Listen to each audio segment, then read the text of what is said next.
नमस्कार, अस्सलाम वालेकुम। मैं हूँ शमशाद अली मसूदी, आप देख रहे हैं लोकतंत्र। आज देश भर में डॉक्टर भीमराव अम्बेडकर जो भारत रत्न है, उनकी 134वीं जयंती बड़ी धूमधाम से मनाई जा रही है, क्योंकि डॉक्टर भीमराव अम्बेडकर संविधान के रचयिता है और भारत रत्न है। इसलिए वो किसी एक विशेष समुदाय के लिए बल्कि देश के हर नागरिक हैं कि उन्हें संविधान के जरिए हर इंसान को न्याय दिलाने का काम किया। और इसी पर चर्चा के लिए हमारे साथ हैं उषा प्रभा जी, जो आम आदमी पार्टी में कार्यकर्ता है, एक पद पे है, और उनसे जानेंगे क्यों मनाते हैं जयंती को और क्या जयंती का महत्व है।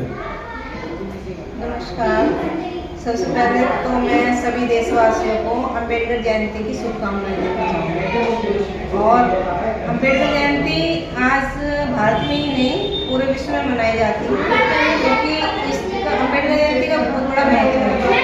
क्योंकि डॉक्टर अम्बेडकर जी ने बहुत सारे कार्य करे इस देश के लिए, संविधान की रचना की और संविधान में बहुत सारे अधिकार दबे कुचले वंचित समाज को दिए।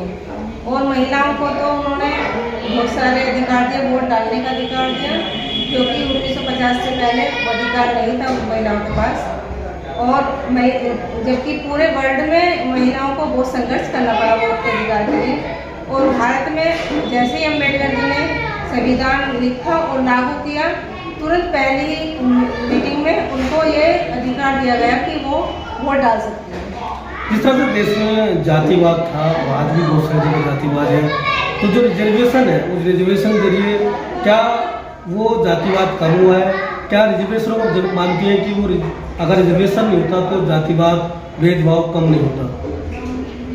रिजर्वेशन जाति के आधार पर है, और जाति के आधार पर एक समाज का जो है उत्थान, संविधान के उत्थान, एक समाज के उत्थान के लिए रिजर्वेशन दिया गया था। और उसका कुछ प्रभाव भी है कि पहले चुनाव लड़ने का अधिकार जो कैटेगरी को था वो नहीं था, और अब सभी चुनाव लड़ सकते हैं एक आरक्षण के तहत। और पढ़ाई में भी जो आरक्षण दिया है तो कुछ हद तक बराबरी पे आने लगे। तो बाबा साहब ने जो ये दिया था, आरक्षण जो दिया था, उनका ये मकसद था कि सब एक बराबरी पे आ जाए, कोई छोटा बड़ा ना रहे, कोई वंचित ना रहे कि पढ़ाई से वंचित हो जाए या फिर राजनीति में वंचित हो जाए। तो बाबा साहब का ये मकसद था। ऐसे दलित समाज को डॉक्टर भीमराव अम्बेडकर मानते हैं, तो डॉक्टर भीमराव अम्बेडकर सिर्फ दलितों के थे या बाकी समाज के भी हिस्सा है?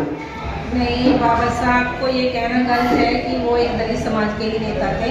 बाबा साहब सब समाज के थे। उन्होंने सभी समाज के लिए उत्थान के लिए कार्य किए, खासकर महिलाओं के लिए।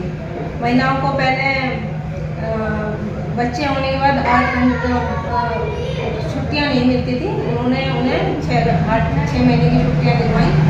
और वोट डालने का अधिकार तो दिया ही, पढ़ने का अधिकार कंपल्सरी कर दिया कि महिलाएं पढ़ेंगी।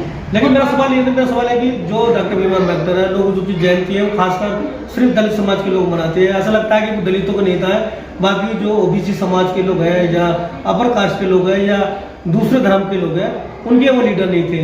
क्या ये वाकई ऐसा है कि ये वो सभी के लीडर थे? नहीं, बाबा साहब सभी के लीडर थे। और आजकल बहुत बदलाव हो रहा है, सभी मना रहे हैं। हमारी विधानसभा में अभी देखने को मिला है कि सब समाज बाबा साहब की जयंती मना रहा है। तो मैं तो सभी से कहना चाहूँगी कि सभी महापुरुषों की जयंतियाँ मनानी चाहिए सभी को।